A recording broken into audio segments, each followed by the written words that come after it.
Hey y'all, who dat and what is up? I am Jeff Nowak and this is a kind of solo edition of Inside Black and Gold. It's definitely a quick run edition of Inside Black and Gold because it's a busy day.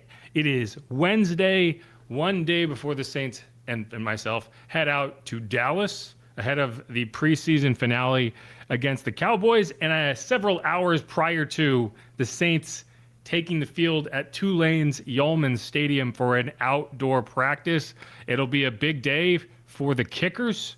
We're going to see Daniel Carlson kick for the first time. We'll see how that goes. We'll talk a little bit more about that as we get into the episode, which will be kind of a speed run through the Saints roster, the positions that are the most difficult to project. I'm going to kind of run down my last second 53-man roster projection, any changes, why I have so many players on the defensive side of the ball, all that good stuff. You may have noticed if you're following WWL Sports on YouTube, we've been putting more interviews up there. We had one with John Stinchcomb the other day. There's a video of me and of myself and Mike Haas chatting about the kicker situation. So if you're already watching this on YouTube, make sure to subscribe. Make sure to check out those videos. We're going to be bringing you more and more throughout the season. And if you're listening on your podcast player, make sure to subscribe here, but also make a note to go check out the YouTube channel and see what is up on that side of the equation. We're getting down to it. Only a few days more of training camp, then a week off, and then the regular season is here. But first, we got to get through the preseason finale. We got to get through cuts on Sunday, and then we got to figure out who the heck the Saints team actually is. But without further ado, let's hit a quick break. Let's get into the show. I'm Jeff Nowak. This is Inside Black and Gold. Stick around.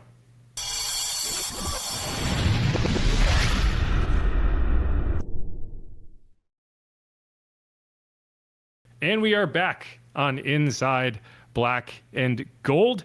I'm Jeff Nowak, coming at you a few hours ahead of the Saints taking on themselves in a practice over at Tulane's Yulman Stadium. It's the first time in a couple years they've done this. Night practice starts at 7 p.m., so won't really have a lot of time to get updates out to you before we fly out to Dallas. But just a couple bits of news I want to run through before I play you that interview with Steve Geller and before I get into the roster projection. So first things first, 2 players landing on injured reserve, and this will mildly significantly change my roster projection as we go through it in a few minutes. The first, Ty Chandler, suffered a knee injury in that preseason game against the Rams. Not one that we knew about. He was not a player that went into the injury tent. He did fumble near the goal line, so he's done for the year. It's a bummer for him. I mean, I thought he was playing pretty well. I thought at the very least he had a spot kind of carved out on the practice squad, and depending on how things went throughout the season, you could potentially see him called up to the active roster, have a role at some point. Not going to be the case. He's done with a knee injury. The other tight end, Maliki Matavao, another guy who I had on my 53-man roster projection. I had him sneaking in the back end. He had been playing well. He had hit a lull there, but in that game against the Rams, he had 2 really nice catches. Was starting to show some of that ability. I thought he'd been improving as a blocker. He's done for the year, also with a knee injury. I suppose you could say the good news, if there is good news, is it means that the Saints don't have to potentially make a difficult decision and expose him to waivers in a way that they might. Like, I had him on my roster, but who's to say the Saints didn't opt to cut him, see if they could sneak him onto the practice squad, and maybe potentially lose him to another team and a waiver claim. So you don't have to do that. It's a bummer for him, but he gets to stick around. He'll be here next year in next year's camp. And who knows what the situation will be. Noah Fant's on a 1-year deal, right? So Noah Fant's on a 1-year deal. Juwan Johnson is in year 2 of a 3-year deal. So there may be more opportunity. Oscar Delp will be here. He's currently dealing with a hamstring injury, but we'll see how that develops. We'll see what that room looks like next year. Either way, just a real bummer. And what that meant was 2 open roster spots, and the Saints filled that today. They signed Michael Davis, who is a player that you may remember. He was here for a good chunk of last season. I thought midway through the season he showed up and really kind of solidified that special teams group. It had struggled mightily early in the season. I remember that Seahawks game, I still have nightmares about it. it wasn't incredible over the second half of the season, but I felt like his arrival and just the veteran leadership that he had in that group really helped settle it in. So I was a little surprised that he didn't come back in the first place. I don't think he's going to make the roster, but I think he's another guy that, you have him in the building. He's familiar with Phil Galliano. He's familiar with the situation. Very easily could make the practice squad. They also signed David Long Jr. He was originally a third-round pick of the Rams in 2019. Played in 80 games, started 12 games for the Rams from 2019 to 2022. Crossed over with Brandon Staley, so another guy that he's familiar with. He was also with the Raiders and the Packers in 2023, the Colts in 2024, and played for the Panthers in parts of 2023 and 2025. 94 tackles, 1 interception, 8 PBUs. Just really a player that you bring in, you're definitely 1,000% going to cut on Sunday, but he gets some familiarity. Maybe he signs to the practice squad. Maybe you end up needing a player midway through the season, and he's a guy that comes in. So it's not a guy to brush off completely, but it is a tough time to join a roster considering they have to figure out who they're going to cut in a matter of days. But that's it. That's the news, and I'm going to cut this segment off really quick because I don't have a lot of time, but I did want to get an episode out. The only other bit of news we're tracking, Chris Olave left Wednesday's practice with an injury. You have to call it an injury. He went down. We went up for a pass, fell hard, got fouled by TJ Hall Jr. and left with a trainer. Kellen Moore kind of downplayed it. He said he kind of just got the wind knocked out of him. Hopefully that is the case. Chris Olave is a player that you cannot afford to lose, especially during the period that Jordan Tyson is not playing. And again, just to be clear, I'm recording this prior to Wednesday night's practice. So if he doesn't get out there, suddenly that becomes a headline.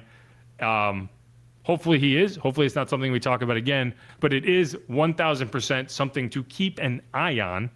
We've seen in the past Kellen Moore downplay some injuries and then turn out to be more significant than we initially thought.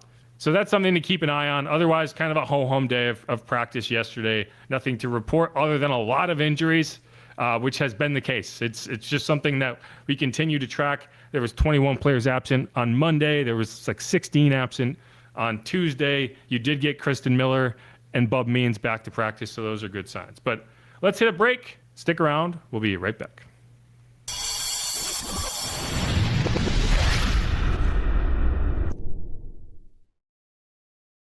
And we're back on Inside Black and Gold. Jeff Nowak here coming at you on Wednesday prior to the Saints joint practice with themselves. I keep calling it a joint practice. It's just an open practice. It's an open practice at Tulane Stadium. And before we roll into the preseason finale, I did want to run through my final 53-man roster projection. I'm not going to dive too much into every position. I do want to focus on some in particular, but we will go through all of them. We'll start on offense, and then we'll do defense and special teams on the back end. And first things first, QB.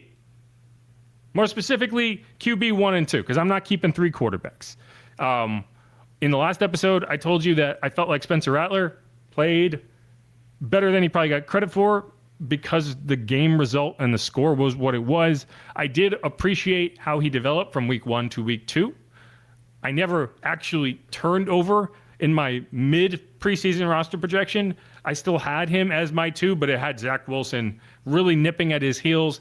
He didn't do anything in that week 2 game that really changed my opinion that much, and I think it would take a lot in this week 3 game for me to feel like Zach Wilson is the backup. So for now, I'm sticking with Spencer Rattler. If Spencer goes out there and stinks it up against the Cowboys and Zach Wilson has a great game, maybe I change my tune, but this is Spencer Rattler's to lose at this point. I still think you want to keep Zach Wilson around on the practice squad, and I think you give him a full salary on the practice squad to make sure that he is not enticed by another team to go be their backup quarterback, because I do think Zach Wilson is comfortable with this situation and wants to stick around. As long as you compensate him equally to what he would be compensated as a backup quarterback somewhere else, I think you can keep Zach Wilson around. But we'll see how that goes. Again, we're doing this quick. It's kind of a lightning round. Running back. Injuries make this a little complicated, but also not that complicated, because Devin Neal, it's hard for me to believe that you're going to try to get him back for the start of the regular season. It would be foolish to try to do that, which means he becomes my second early IR addition with the designation to return. You get 2 of them. Jordan Tyson will be 1. Devin Neal will be 2. And again, injuries are not a good thing. No one wants them. You want all these players healthy, but the fact of the matter is they are not. And so what do the injuries provide? Like I said with the Maliki Monteval, it means that you can retain that player on your roster while also not having to make a difficult cut somewhere else. That is the only benefit, and I think the Saints are going to take advantage here. You put Devin Neal on IR, you still keep 4 running backs. And that's in part because of the next position. We'll get to that in a second. You keep 4 running backs, and the 4 running backs are Travis Etienne, Alvin Kamara, Kendre Miller, and Audric Estime. In my last projection, I had dropped Kendre Miller behind Devin Neal, kept Audric Estime on the roster. As long as Kendre is healthy, it's impossible for me to not keep him on the roster.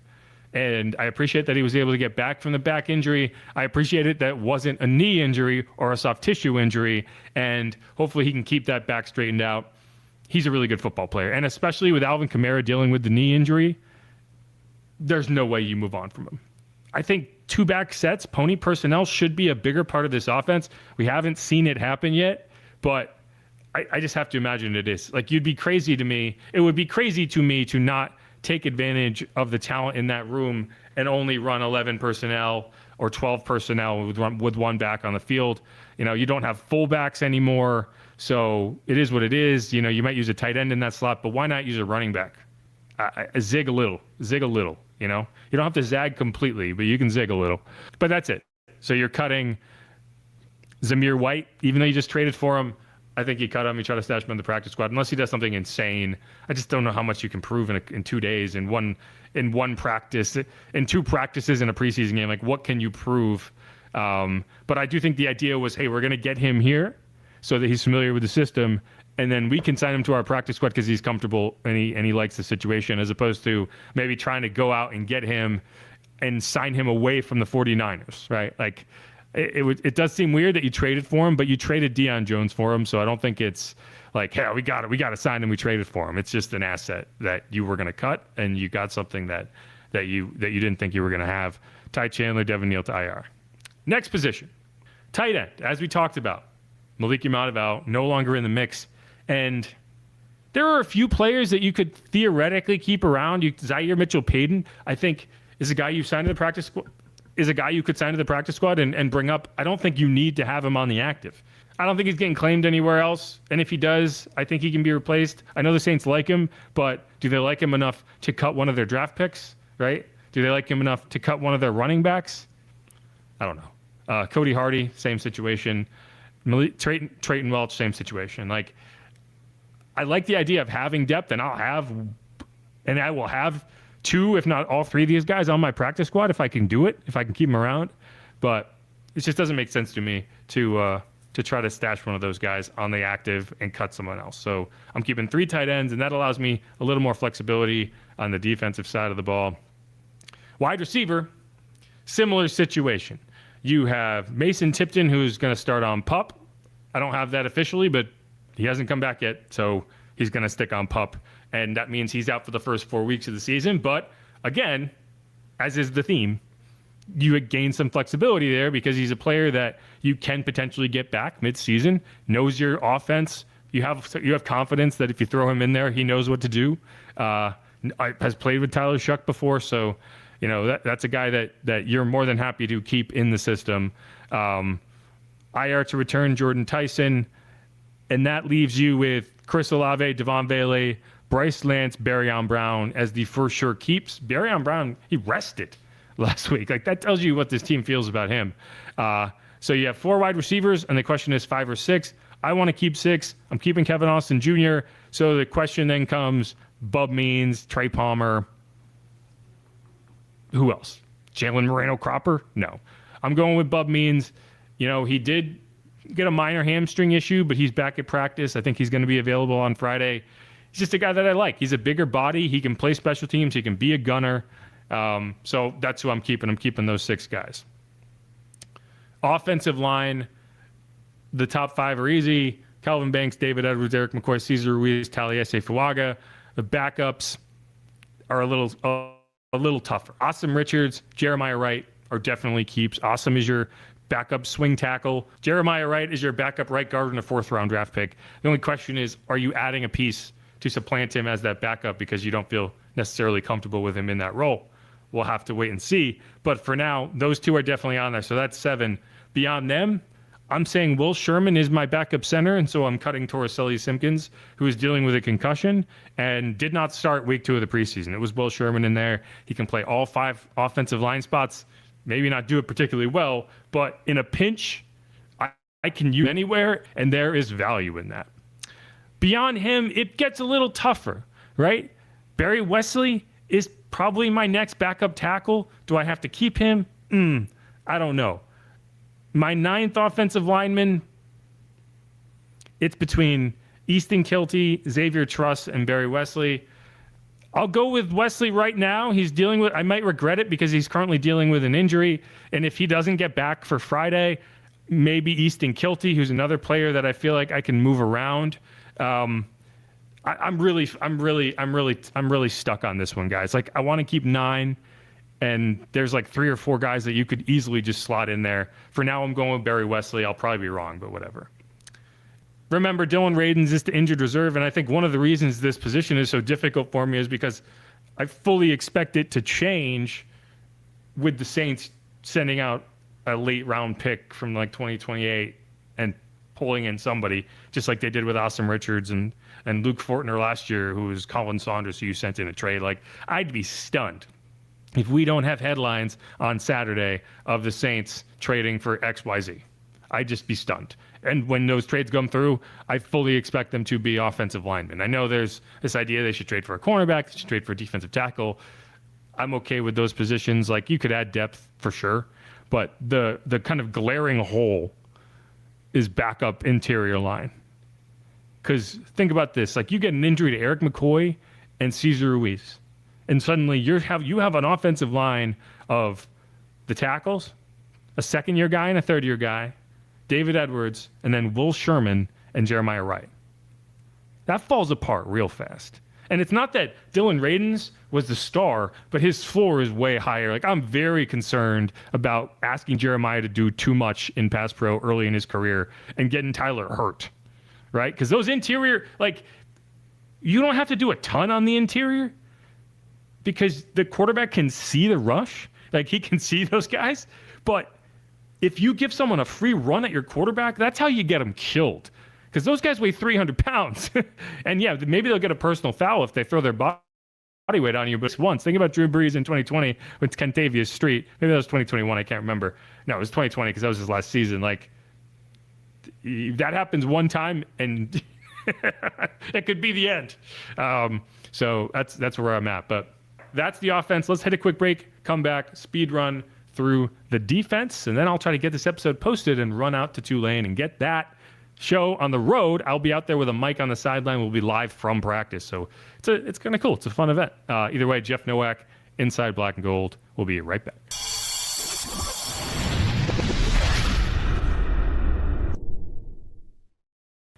And we're back on Inside Black and Gold. Jeff Nowak here running through, and I do mean running because I am running through the Saints 53-man roster, my final projection. As you may have noticed, the numbers are low on the offensive side of the ball. I only have 25 players on the offensive side of the ball, which is in part why I'm like, okay, you're going to make a trade. Like, you're going to add a player here or there. But that means I can be a little more flexible on the defensive side of the ball. It's unusual, but it's just a weird year with the injuries. And so let's start with defensive line. I'm keeping 9 of them. That includes 4 defensive tackles. The last guy I cut was John Ridgway, who I really considered keeping on, but he's dealing with an injury. I don't know how significant it is, but he's a player that I feel like I could get to the practice squad. And if I can't, I can't. It is what it is. The guys I'm keeping, Nathan Shepard, Devon Godchow, rookie Kristen Miller, and 2nd-year defensive tackle Vernon Broughton. You could convince me that I should be keeping a 5th here in Christian Boyd or John Ridgway. I wouldn't fight you too hard on it. I'm choosing not to, but again, that's a choice. Defensive end, I'm keeping Chase Young, Carl Granderson, Cam Jordan, who I expect to be back to start the season. I'd be surprised if he's not, but we'll have to wait and see on that. And then the two new guys, Tyree Wilson and Anthony Jennings, I was kind of concerned that they might not make the roster. I kind of felt like, hey, they got something to prove, but then they're getting starter treatment in the preseason games. Anthony Jennings hasn't suited up for either. He's not dealing with an injury. So that tells you what this team thinks about him. Like he's this year's Nathan Shepard, right? A guy that I was like, oh, maybe he's in trouble. And then they don't even bother playing him in the preseason games because they're that confident in him. And I'm like, well, I guess I was wrong. So that's Anthony Jennings this year. Tyree Wilson just makes sense to me. I don't think you're keeping Diggs or Miles Cole or Michael Heldman, who really disappeared in week 2 of the preseason, didn't he? 0 sacks. Who really disappeared in week 2 of the preseason, didn't he? JVR Sugg, Khalil Saunders, Brian Taylor, Malachi Williams, all those guys are cuts to me. Obviously, Brian Brzee is on injured reserve, but again, that's 9 defensive linemen. I feel pretty good about that group. Like I don't see a hole at defensive tackle, and it's in large part because Vernon has played really well. I'm interested to see if that translates to the regular season, because if it does, like you'll start to understand quickly why they were so high on him in the draft, even though a lot of people called it a reach. Bo Davis coached him in college. You know, he's kind of a man-child. Like, if you hear him talk, like he's like kind of like Greg Oden in that way, where it's like he just looks like this old, mean gentleman, and then you hear him talk and you're like, oh, that's a kid. Like, he's still getting better and better and better, but he's a beast. So I'm excited to see what he can do in the action. Another guy that I didn't necessarily expect to get starter treatment. We'll see if the starters play. I expect Kellen Moore to tell us after Wednesday's practice if they're going to play. I think they will. I'm eager for people to see him out there and kind of get that experience going. Next is linebacker, the easiest position on this roster to talk about. Pete Werner, Caden Ellis, Danny Stutzman, Isaiah Stallbird, Jalen Ford. Those are your 5. They're all healthy, knock on wood, and I really have no question about it. The only question I have is how dedicated are you to keeping Chris Rumpf around? And is he a guy that you would potentially consider keeping through the cuts, knowing that you've already filled your 2 return slots? Do you consider keeping him through the cuts, cutting somebody else that you feel like you're comfortable they can get back, and then throwing Rumpf on IR and bringing that guy back? Like, that's the old school way you had to do it, because I just think you changed Chris's position. You made it way less likely for him to make your roster at linebacker, and you only do that in good faith, right? Like, I think it would be kind of lame to change a guy's position and then be like, bye, you know? So I think they're going to want to keep him around. He's a Brandon Staley favorite for good reason.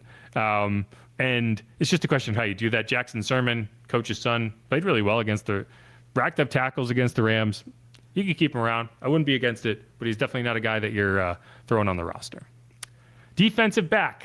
First time I've ever done this, that I've kept 11 defensive backs. And that might be unrealistic. I just feel like, hey, I'm in a position where I can keep all my draft picks.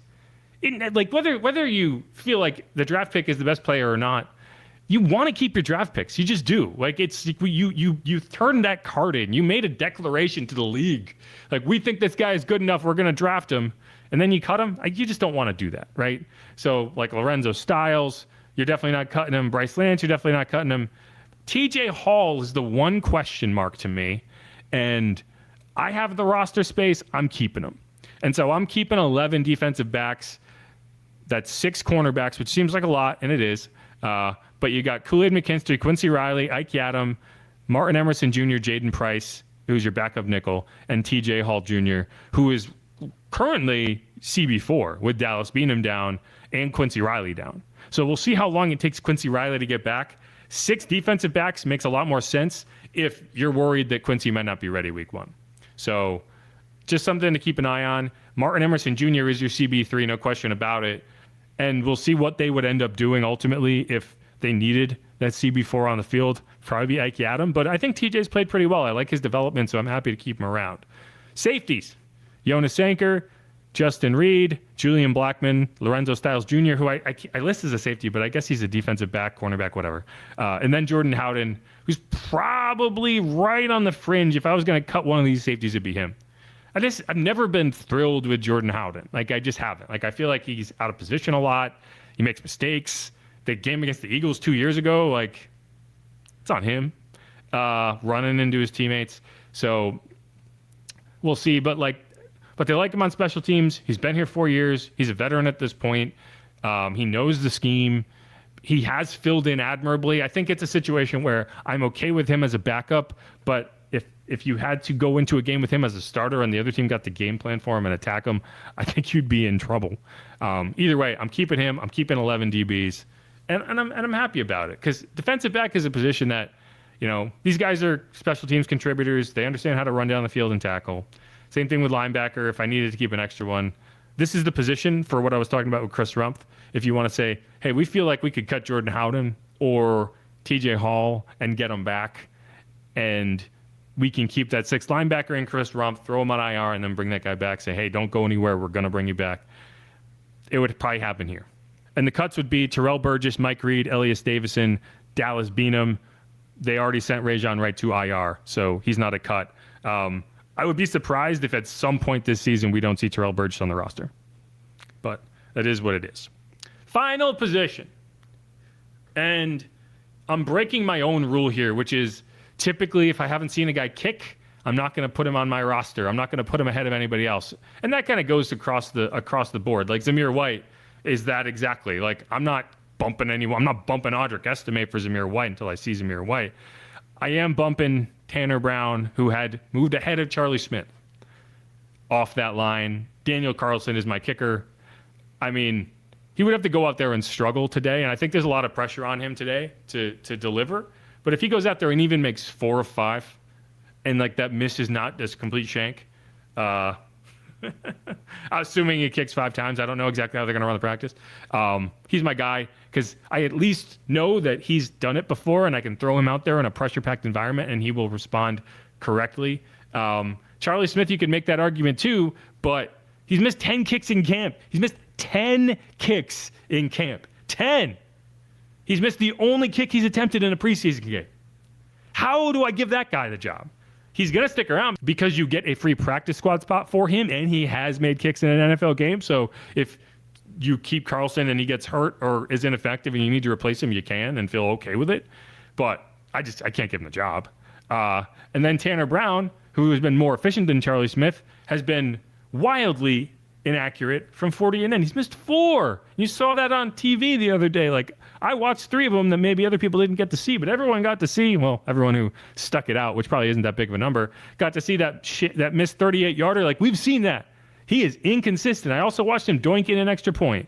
So one of his makes from inside of 40 was doinked in.